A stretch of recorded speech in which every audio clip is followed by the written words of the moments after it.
Hello friends, in this video we will discuss about a very important compound of sodium which is known as baking soda. This is the part of chapter number 2 in class 10 science, acid, bases and salt. Now baking soda. Baking soda is commonly used in the kitchen for making tasty crispy pakoras.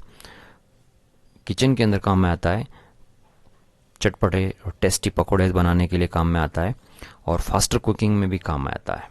The chemical name of the compound is sodium hydrogen carbonate. Baking soda का जो chemical name है वो sodium hydrogen carbonate है. Formula है NaHCO3. It is produced using sodium chloride as one of the raw material. इसको बनाने के लिए sodium chloride, water, CO2, ammonia की रिएक्शन कराई जाती है जिससे कि अमोनियम क्लोराइड और सोडियम बाइकार्बोनेट या सोडियम हाइड्रोजन कार्बोनेट बनता है.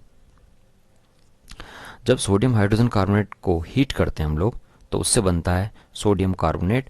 वाटर और CO2 गैस यहाँ पर रिलीज हो जाती है. एक तरह से ये किसकी केमिकल रिएक्शन भी है कि what is the effect of heat on sodium bicarbonate. Uses of baking soda for making baking powder. Baking powder बनाने के काम में आता है. Baking powder is a mixture of baking soda and a mild edible acid such as tartaric acid. के जो mild edible acid होता है जिसको खाने से कोई नुकसान नहीं होता है, उसको खाया जा सकता है, जैसे टार्ट्रिक एसिड और बेकिंग सोडा दोनों का जो मिक्सचर होता है उसको बेकिंग पाउडर कहते हैं. अब जब बेकिंग पाउडर का इस्तेमाल करते हैं तो जो भी फूड आर्टिकल है वो पफी हो जाता है, फूल जाता है. उसके पीछे का क्या रीज़न है इस पर हम बात कर रहे हैं. For baking powder is heated और mixed in water the following reaction takes place. जब बेकिंग पाउडर को वाटर के अंदर मिलाते हैं या हीट करते हैं तो उसमें CO2 गैस निकलती है और उस CO2 गैस की वजह से वो जो फूड आर्टिकल है वो पफी हो जाता है. Carbon dioxide produce during the reaction can cause bread और cake to rise making them soft and spongy, जैसा कि हम डिस्कस कर चुके हैं. Sodium hydrogen carbonate is also an ingredient in antacid. As an antacid भी काम में आता है.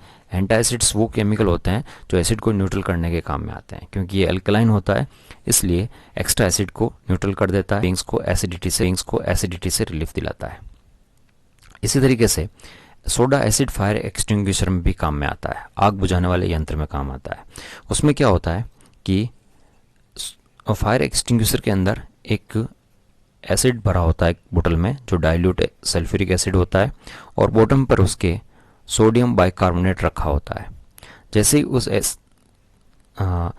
एक्सटिंग्विशर को प्रेस किया जाता है तो जो बोतल होती है एसिड वाली वो टूट जाती है और सोडियम कार्बोनेट और एसिड रिएक्ट करके एक तो सॉल्ट बनाते हैं Na2SO4 और दूसरा फिर उसके साथ कार्बन डाइऑक्साइड गैस और वाटर वहाँ पर रिलीज होता है.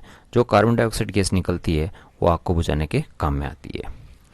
तो इस तरीके से हमने इस वीडियो में देखा है कि बेकिंग सोडा कैसे बनता है और क्या क्या उसकी प्रॉपर्टीज़ हैं और क्या उसके यूजेस हैं. उम्मीद करता हूँ वीडियो पसंद आया होगा.